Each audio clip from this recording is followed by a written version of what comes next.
नमस्कार दोस्तों, आप सभी का स्वागत है मेरे चैनल इंग्लिश पोर में। यह एक ऐसा प्लेटफॉर्म है जहां आपको इंग्लिश बहुत ही सरल तरीके से सिखाई जाती है। अगर आपको मेरा चैनल पसंद आए तो मेरे चैनल को ज़रूर सब्सक्राइब कीजिए और बेल आइकन दबाना बिल्कुल ना भूलिए। और हाँ, वीडियो पसंद आए तो थम्स अप ज़रूर करिएगा। पिछली वीडियो में हमने बताया था कि काल कितने प्रकार के होते हैं, उन कालों के प्रकार का कितने सब डिवीज़न होते हैं।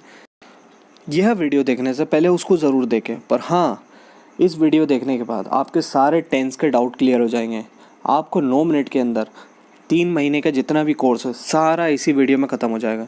सो पूरा वीडियो देखिएगा। धन्यवाद। चलिए शुरू करते हैं। आज हम पढ़ने वाले हैं टेंस। टेंस का मतलब होता है काल, यानी समय, यानी टाइम। वैसे तो टेंस हमने पिछले वीडियो में पढ़ा था, फिर भी आपको रिवीजन करवा देता हूँ। टेंस में बेसिकली 3 पार्ट होते हैं, प्रेजेंट, पास्ट और फ्यूचर। इनकी पहचान होती है प्रेजेंट से है, पास्ट में था और फ्यूचर में गा। मतलब कि अगर आखिरी में है, था और गा का प्रयोग हो तो आपको समझ में आ जाएगा प्रेजेंट है, पास्ट है या फ्यूचर है। अब बात करते हैं इनके पार्ट क्या होते हैं। बेसिकली अगर प्रेजेंट की बात करें तो प्रेजेंट में होगा present indefinite, present continuous, present perfect और प्रेजेंट परफेक्ट कंटिन्यूस। फिर पास्ट की बात करते हैं तो पास्ट में होगा past indefinite, past continuous, past perfect और पास्ट परफेक्ट कंटिन्यूस। और अगर फ्यूचर की बात करें तो फ्यूचर में होगा future indefinite, future continuous, future perfect और फ्यूचर परफेक्ट कंटिन्यूस।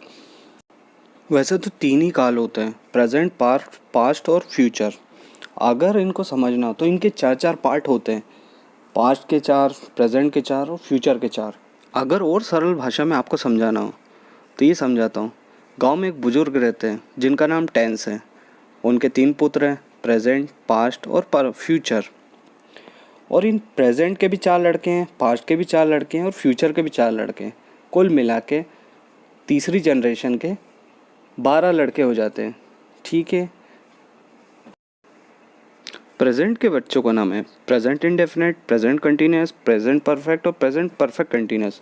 पास्ट के बच्चों का नाम है past indefinite, past continuous, past perfect और पास्ट परफेक्ट कंटिन्यूस। वैसे ही फ्यूचर के बच्चों का नाम है future indefinite, future continuous, future perfect और फ्यूचर परफेक्ट कंटिन्यूस। इस तरीके से 12 बच्चे हो जाते हैं, मतलब कि 12 टेंस हो जाते हैं। अब आपको समझ में आ गया होगा, उम्मीद करता हूँ। हमें टेन चार्ट क्रिएट करने के लिए 3 रो और 4 कॉलम की ज़रूरत पड़ती है। रो में हम रखेंगे प्रेजेंट, पास्ट और फ्यूचर, जिनके 4 पार्ट होते हैं, प्रेजेंट के भी 4, पास्ट के भी 4 और फ्यूचर के भी 4। और हम कॉलम में, एक कॉलम में रखेंगे इंडेफिनिट, फिर दूसरे में रखेंगे कंटिन्यूस, फिर परफेक्ट और फिर परफेक्ट कंटिन्यूस। इस तरीके से हमारे पास 4 कॉलम और 3 रो हो जाएंगे। सबसे पहले टेंस को जानने के लिए हमें ये पता होना चाहिए कौन सा हिंदी का वर्ड आखिरी में आएगा जिससे हम उसको पहचान सकें। अब देखते हैं इंडेफिनिट को कैसे पहचानें। प्रेजेंट इंडेफिनिट के आखिरी में आता है ता और ती, पास्ट इंडेफिनिट के ता और फ्यूचर के गा का प्रयोग होता है। फ्यूचर इंडेफिनिट के आखिरी में गा का प्रयोग होता है। तो इस तरीके से आपको पहचान में आ जाएंगे इंडेफिनिट के सारे सेंटेंसेस। हमें कंटिन्यूस और परफेक्ट कंटिन्यूस को पहचानना हो तो उसके आखिरी में रहा वर्ड हमेशा आएगा। खा रहा था, पी रहा था, सो रहा था, मतलब काम जारी है, लगातार चल रहा है। इस तरीके से हम कंटिन्यूस और परफेक्ट कंटिन्यूस को पहचान सकते हैं। अगर हमें कंटिन्यूस और परफेक्ट कंटिन्यूस में दोनों के बीच में अगर अंतर करना हो तो परफेक्ट कंटिन्यूस में हमेशा याद रखना समय का प्रयोग। मैं सुबह से खा रहा हूँ, मैं दोपहर से दौड़ रहा हूँ। इसमें एक समय बताया गया है, समय दर्शाया गया। और अगर किसी भी वाक्य में समय को दर्शाया जाता है तो वो परफेक्ट कंटिन्यूस के अंतर्गत आ जाता है। और अगर हमें परफेक्ट को पहचानना हो, परफेक्ट मतलब काम कंप्लीट हो चुका है, कंप्लीट हो चुका है, चुका वर्ड का हमेशा यूज़ होगा। अगर आपको देखना हो तो पास्ट, प्रेजेंट और परफेक्ट में चुका है वर्ड का यूज़ होगा तो समझ लीजिएगा वो परफेक्ट के अंतर्गत आ जाता है। अब कंटिन्यूस परफेक्ट और परफेक्ट कंटिन्यूस में अंतर समझ लेते हैं। उदाहरण से, मैं फुटबॉल खेल रहा हूँ, ये आ जाएगा कंटिन्यूस में क्योंकि काम चल रहा है। मैं फुटबॉल खेल चुका हूँ, मतलब ये कंप्लीट हो चुका है, परफेक्ट का सेंटेंस है। और मैं सुबह से फुटबॉल खेल रहा हूँ, ये परफेक्ट कंटिन्यूस के अंतर्गत आ जाएगा। पास्ट टेंस में सभी के आगे था का प्रयोग होगा। था जहाँ भी आएगा आप समझ जाइएगा पास्ट टेंस है। जैसे कि वह गाना गाता था, इंडेफिनिट।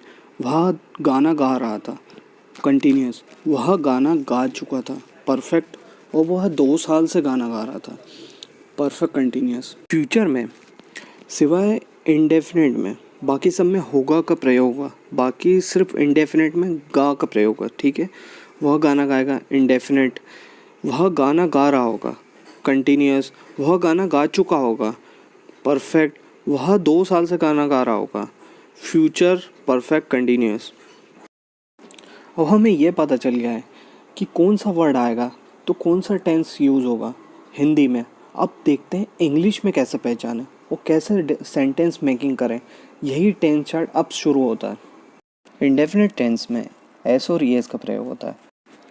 अगर O X C H double S S H का प्रयोग होता है वर्ब के अंदर, क्रिया के अंदर, तो ई एस का प्रयोग होगा, अदरवाइज एस का प्रयोग होगा।